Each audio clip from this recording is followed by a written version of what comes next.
We have all had hiccups, and they are simply just annoying. But do you actually know where they come from? Hiccups are strange little sounds that can escape from your mouth without warning. Hiccups start much lower in your body through the diaphragm, the dome-shaped muscle between your lungs and stomach. When the lungs inhale, the diaphragm contracts and pulls downward. At the same time, the muscles between the ribs contract and pulls upward. This increases the size of thoracic cavity and decreases the pressure inside. As a result, air rushes in and fills the lungs. When the lungs exhale, the diaphragm relaxes and the volume of the thoracic cavity decreases, while the pressure within it increases. As a result, the lungs contracts and air is forced out.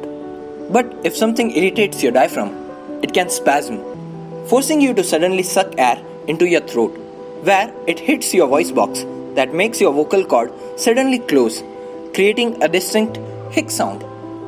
Why do hiccups happen? Hiccups can happen for a lot of reasons. Some of them are physical and some are emotional.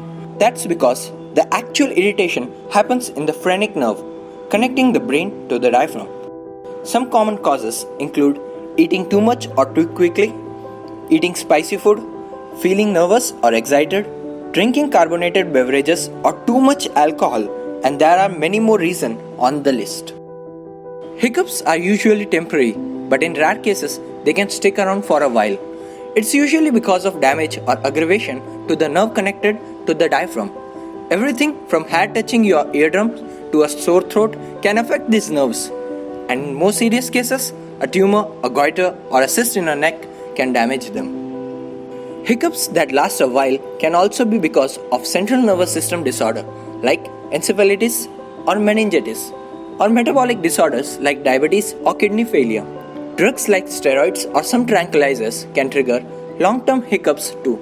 And even in certain procedures, especially one that requires anesthesia, can give you hiccups.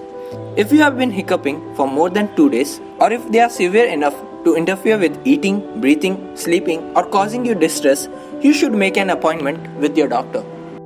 How to make hiccups stop? If you are hoping that hanging upside down or having a friend scare you will get your hiccups to stop, we hate to disappoint you, but there is no scientific proof that these remedies work. However, some experts think that holding your breath or breathing into a paper bag might do the trick. Both techniques make carbon dioxide build up in your lungs, which might relax the diaphragm.